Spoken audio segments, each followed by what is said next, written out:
Welcome to the podcast from HeadHunters Northwest.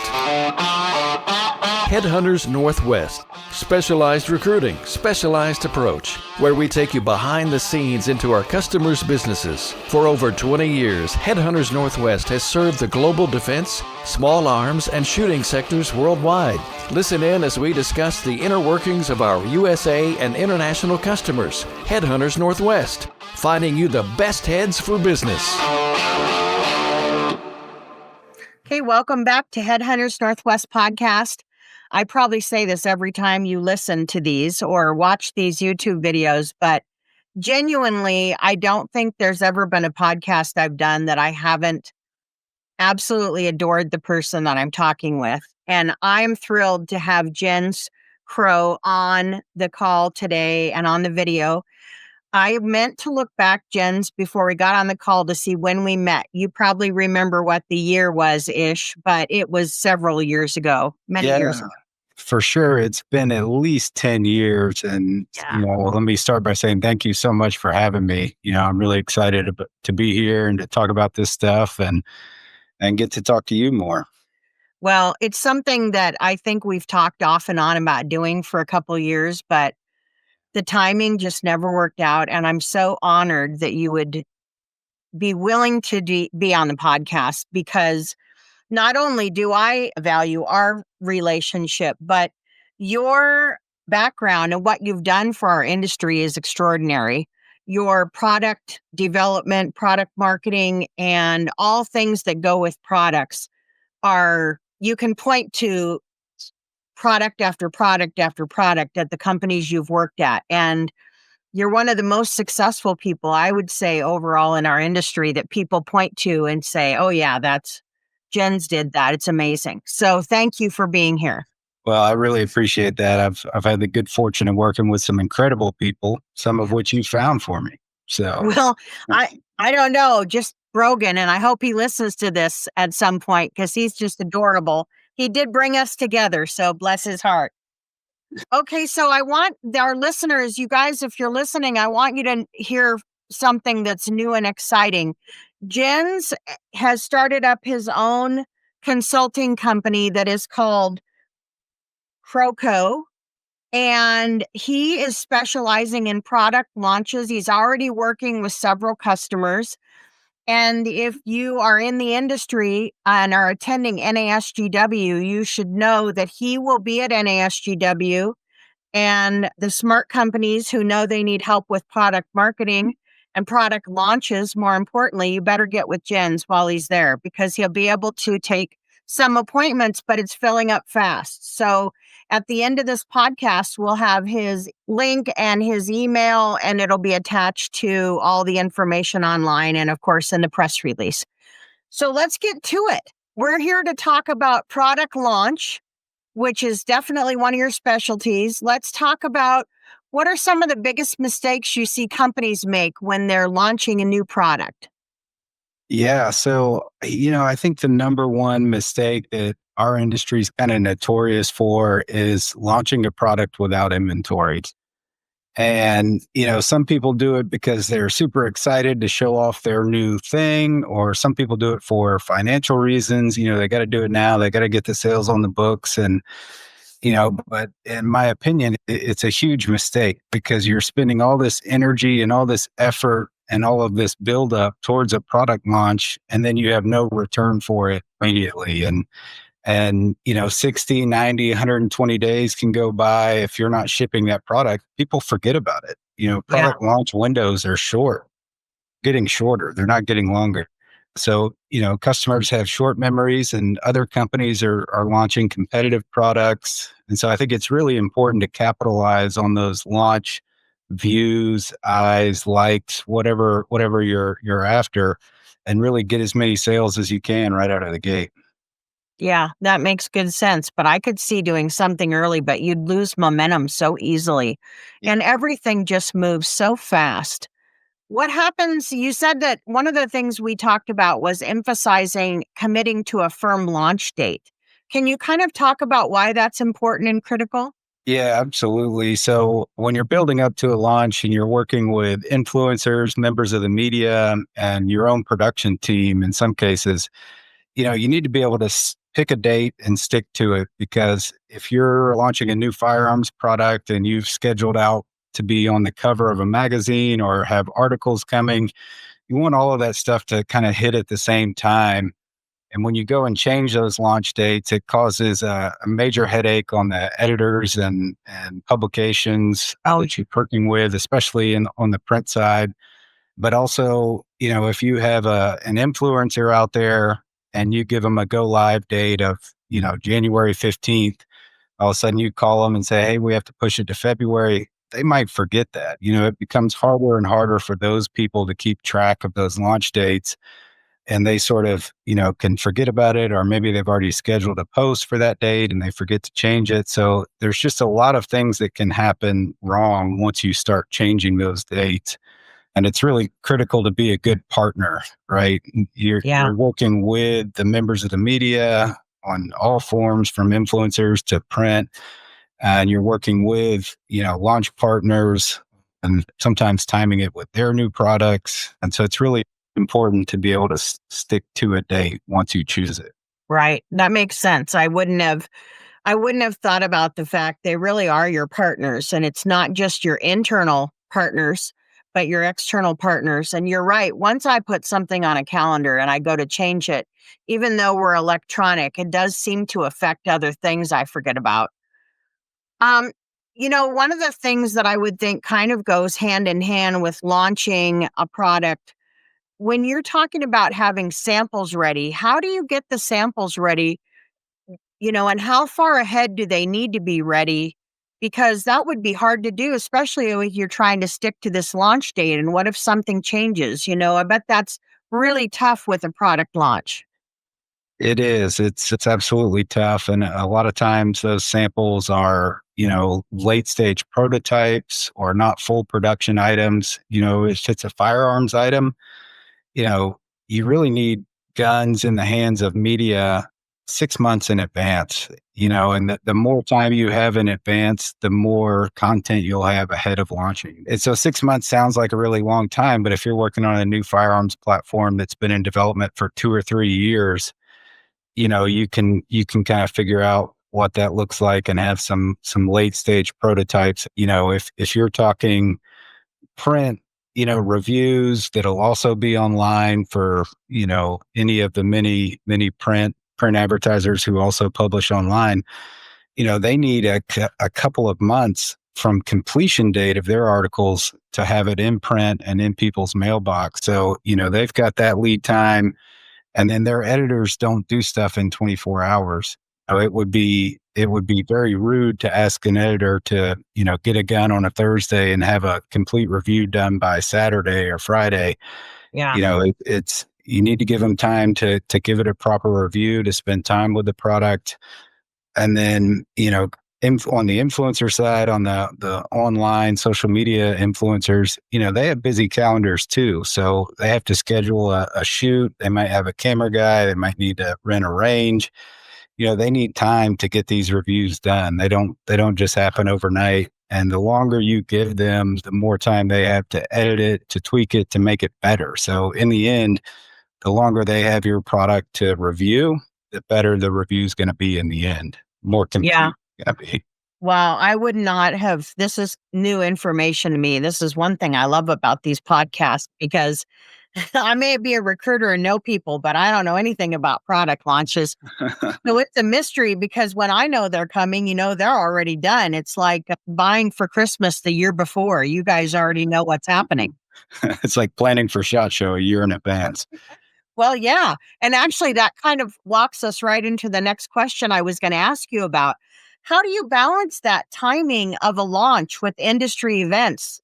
When do they help versus hurt your visibility? Because there are shows at different times of the year. Yeah, absolutely. So, we're coming into the fall now with an ASGW. but a lot of the gun buying, hunting gun buying, it's happening right now. That late August, September, October, the front end of the hunting season is when people are buying new shotguns and rifles for, duck hunting, deer hunting, elk hunting, whatever. And so, NASGW launch is a little late for a hunting product, but it hits right in the middle of the season. So if you have that inventory on hand and you've already sort of spread it out through your distribution network, it's not the worst time.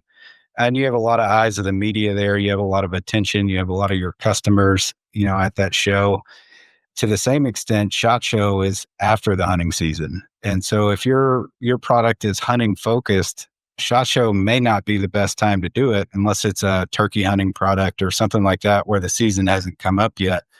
A lot of these major purchases for hunters, a firearm with an optic and all the accessories, they're spending thousands of dollars, and they may not, spend that casually on a Saturday. They might plan out that purchase a few months in advance. So, there's a sweet spot before the time of use of 2 or 3 months that people really start looking into, okay, I know I need a new hunting rifle this year. I've got the money saved up. What am I going to buy? They'll start doing their research, or they'll start going to gun stores and start looking at stuff and, buy before the season starts. And so, SHOT Show being after most of the big game hunting seasons may not be the best time to launch a product. Inversely, if it's a handgun or a competition style gun, then it's a great time to launch a product because you're kind of hitting the reset button in that Q1 for the competitive shooting season or the handgun, buying season. A lot of handguns are sold in Q1 with tax refunds or, whatever the purpose. And handguns are a year-round sale. A concealed carry gun sells 12 months out of the year. It's a lot less seasonal than a hunting product. There's definitely some seasonality to it. Q1 and Q4 are always going to be your biggest sales quarters. A lot less seasonality around those products. And I think one of the mistakes that can be made at SHOT Show is, you can get lost in the mix because there's so many people launching products at a SHOT Show, a huge event that's known for launching new products that, if you're not making a big splash or a big impact, you can get lost amongst, 200 other companies. So it may not be what's best for you. It might be, it might be the perfect time. So, Yeah. Timing is really product dependent and then also inventory dependent, kind of like we started out by saying, I don't like to see product launches without inventory. And so if your product's not ready to go, then I wouldn't recommend launching at SHOT Show. Seems like, I don't know, I should have probably already realized this, but it's kind of a new revelation for me, or maybe I've just finally heard you.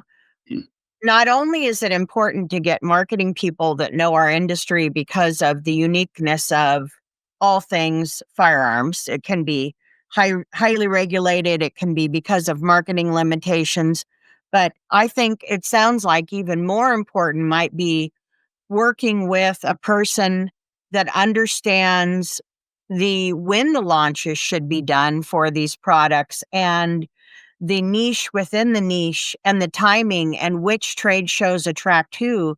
That could really make a big difference in your success versus failure.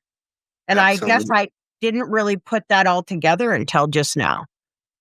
Yeah, it can be a huge difference, and if everything else is in line and set up perfectly, your messaging and everything else, then timing is probably one of the most important things of a launch. And if it's a big enough launch for your company that's vital to the success of your company or the future of your company, you might have to sit a few months longer than you want to on it. A lot of people get really excited to show off their new product, which is great, but sometimes it's better to hold off another couple of months.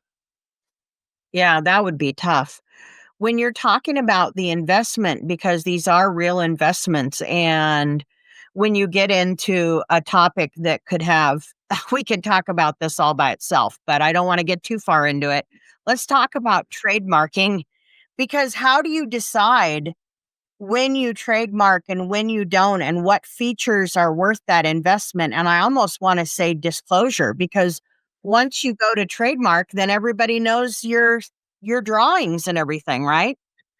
Yeah, with trademarks and patents, your patents are published online basically as soon as the filings are approved and they're pending.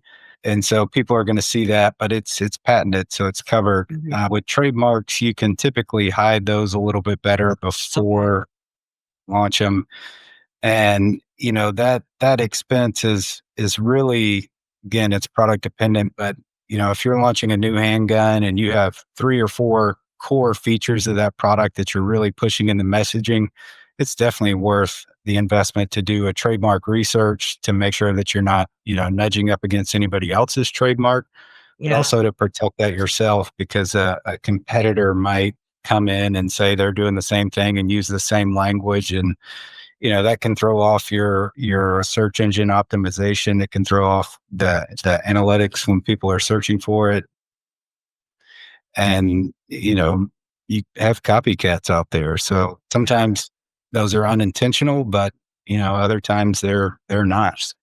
Yeah, that could be a whole can of worms in itself. I mean, we could have a whole podcast just on patents and trademarks. Oh yeah. And I know a great guy. I want to talk to him. He's one of the best in the business. He's Sounds like maybe we need to have him on the podcast, because I really dig talking about patents and trademarks, because I think it affects any kind of business. yeah. But in the firearms industry, we have had a lot of scuttlebutt about that over the years, and it would We not be a bad topic to have. No, we certainly have, and I'll send you a contact after this. Right. Yeah, it's very important. I've been involved in trademark and patent litigation, been on both sides of it, and it can get ugly, but it's also there can be opportunity out of that. Yeah. Recently we at Walther launched a product made in Germany that was covered by all European patents, but not U.S. patents. So the Germans didn't do all of their homework on the U.S. patent side, and we kind of nudged up against somebody else's patent, and we ended up buying the patent from them and having a good relationship with that company, because we were able to say, look, we didn't do this on purpose. We messed up. How can we resolve this? How can we make it better? And you know, that's really done throughout the development process. By the time you pick your launch date, you should have all your patents and trademarks tied up. That's great news. You should do it.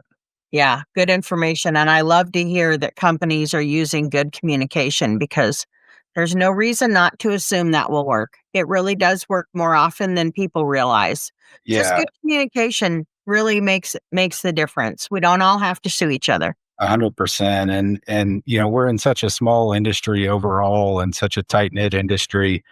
In this example, these guys called us. They said, "Hey, we saw your new product. Looks great. It looks pretty similar in these few areas," and Yeah, reviewed it. And they didn't come at us saying they were going to throw lawsuits at us and calling us everything under the sun. So really, I have to hand it to them. They approached it. that's very cool. Very professional. It's a great transaction. I think it ended up well for both of us. That's great. What would you say the difference is between launching to existing customers versus new customers? And is there an approach that should be used differently for those?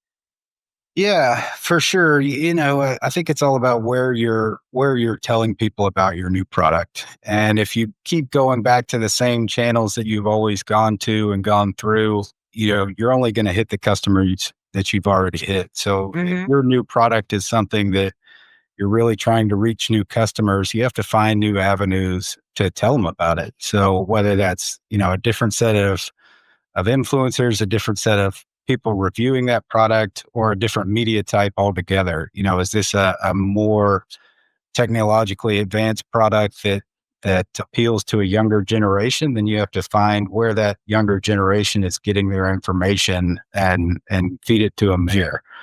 And so the same strategies definitely don't work for every product. And, one thing I talk to customers about is, do you have the customers you want, or do you have the customers you have? Good And point. a lot of people don't they understand the difference of, yes, we have these customers, they're great. That's great. You don't want to alienate them, but are they the customers you want? Are they the Right. customers you want for this product? Are they relaying your brand message correctly? Are they passionate about the product? Does your message relate to them? Does it activate that buy switch for that target customer? Yeah, that's a good question because we all have to really rethink that in business. And I think product launches, I'm not sure again that I would have thought of that. I'm sure you guys who are pros in the industry do, but maybe not the rest of the team because this affects everyone in the team. This affects your internal coworkers and your partners when it comes to marketing and other things and operations. So everybody's affected by this. Absolutely. And, from engineering to customer service, are they talking to customers the way that customers need to be talked to, want to be talked to? Are they designing products in a way that appeals to that target customer? And, are they giving us designs that are sellable, that we can create that messaging around and create something that they actually want? Like, Yeah. all about creating that buy activation in that customer. Well, how do you do that with so many content requirements? When you're talking about marketing and that has to do with these product launches, you've got videos, reviews, photography. Where should a company, maybe a small company with limited resources, how do they tackle this? Where do they focus on? Yeah, so I think one of the best places to start there is launch partners, and that's finding other companies that make similar products. If you're a pistol company, it might be a holster company or a light company. Really reaching out to them and kind of letting them see behind the curtains a little bit. Say, hey, we're coming out with this new product that does this. We really think it's a good fit with your product, and we were wondering, can you create some content with our new product? We'll build some content with your product that fits with this, and kind of share it that way. And in that scenario, you're reaching their customers and their audience that you may not have reached before. And so that's a good, very cost effective way to do it. The other is influencers and video. Video is very powerful, and it's becoming more and more powerful. YouTube's very important to our business, even with all the censorship issues. YouTube's still one of the places that the younger generation goes more frequently to get their information. They'll spend more time searching on YouTube than they will on your website or a partner's website even. Yeah. So I think those are a couple of really good places to start. And then really it's just having that product messaging, how you describe your product in a clear and appealing way to them. It also has to be simple.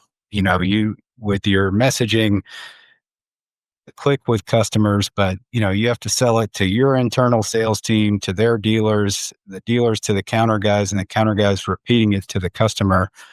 If that's your avenue, your videos need to be short. They need to be to the point. Boom, here's the three things that you need to know about this product that we think are most appealing to that customer base. And so that getting the messaging down is, almost as critical as timing on a product launch. It's just having those two or three things that are going to say, aha, make that customer really click over and say, this is it. This is the gun for me, or this is the holster for me, or, Yeah. whatever your product is. And so working really hard on that messaging, being able to distribute it, really, and on paper, in some cases, or your sales guys to get out and get in front of the dealers, is absolutely critical. And that really doesn't cost a company much if they do it in-house and figure out how to describe their product features in a better, clear way. One of the things that I did want to touch on is I know we've talked before, and you are a real believer in training everyone that product launch isn't just for the marketing team. It's not just for the product team. It's for everyone from employees to dealers. Can you talk a little bit Absolutely. about that? Yeah, training is critical. And, in my mind, one of the first things train is it gets you internal buy-in to this new product. And so if you're selling it to your team first and they're bought in, then they're gonna sell it to the customers a lot better. And so whether you're using in-house salespeople or a rep agency, having them trained with all the products, features, benefits, that clear, concise messaging, and then spending some time with them, whether it's on the range or however your product is used, they need to know how to install it. They need to know how to answer questions on customers who are using this product. And if it's something innovative and new and different, customers are going to have a lot of questions. So that's when your customer service team is absolutely critical. And then, on the production line, the guys and ladies putting this product together need to understand how it's used in the end. And I think the more that they understand, like, hey, this is a gun. This could be carried by a police officer in the line of duty. This could be carried by a father, or mother with a baby in her arms. It's critical that they understand that we're making firearms. They're designed to save lives. They're designed to take lives. And I think that the more they understand the user, the better off they are really at their jobs. And Yeah. the training to me starts internally and then spreads out from there. So the way that you train your sales reps is the way that they're going to train their distributor customers. That's the way they're going to train their dealer customers. And at the end of the day, that's the messaging that's going to the consumer when he or she goes up to the gun counter to purchase your product. And so, A lot of flow through right there. I mean, you really have to get your messaging consistent in the beginning and have it be something repeatable and consistent. yeah, yeah, absolutely. Well, I could really, we could do this for an hour or more just on this one subject. But I know we have to wrap up shortly here on this podcast, but I do have one more question that I wanted to squish in. Yeah. If someone's listening and planning a launch for next year, what should they start doing tomorrow? Is that even soon enough? Or I guess it's probably really unique to the product and timing, isn't it? Yeah, it's definitely unique to the product and timing. It's absolutely soon enough now for next year. Really what they need to do is understand that all these things have to happen before you can have a successful product launch. And so they're going to need, photo ready prototypes, video ready prototypes, sooner rather than later. They're going to need samples that are usable for media and influencers sooner rather than later. Giving those people more time is critical. And then they're going to have to understand the production side behind it. When are they going to have inventory in the warehouse? And when are they going to have all of these things ready to go for that launch? So I think understanding all that's involved is really the first critical step, and seeing all of these things laid out and sort of bringing that backwards. Okay, so if we're here today, but I'm not going to have a complete prototype for another 90 days, can I really launch in January? Probably not. Right. But you've done this and you have years of experience, and your relationships, I can say firsthand, are deep and meaningful. So I'd say they're a broad range in all things that touch product development and actually having products manufactured. But it seems like you have a real roadmap. You've done this long enough. This is how we do it. Here's how we can, there might be some variables in there, but it's a roadmap that you can follow. Yeah, absolutely. General roadmap. Every product launch is different. Every product is different, whether it's the product itself or the market it's going after. And, you have to be able to adapt that kind of roadmap or checklist, whatever you want to call it, to that product. And so, if there's one thing I've learned, it's that every product launch is different, but they all have these things in common in order to be successwell. You could be a recruiter that's just like, hey, what are you talking about? I'm going to leave that to you. Well, thank you, Jens, for being on here. Everyone should remember KroCo, and if you can't get to NASGW, to meet Jens, which is in October. We're going back to Dallas, to Grapevine, actually, for NASGW. You really should reach out to him right away, because he there's only a limited amount of product launches he can manage at once, and you want to get in early on this because you can see it's got some time to it. And if you can't find him on LinkedIn, you can always reach out to me and I'll put you in direct touch with Jens, but we're going to post his LinkedIn link on our webpage and also any social media posts that we have. So thank you, Jens, for coming and being a guest. I'm deeply honored and appreciative for you to do this with me. Oh, Thank you. thank you. Thank you so much. I really appreciate it. These are my people. Like this is my jam. I love this stuff. I can't make anything, but I can introduce people and it's an honor. So that'll be it for HeadHunters Northwest podcast. We're excited to have you listen. Join us for all our podcasts in the past and upcoming, and we'll talk to you next time. Thanks for listening to this episode of the HeadHunters Northwest podcast. Specialized recruiting, specialized approach.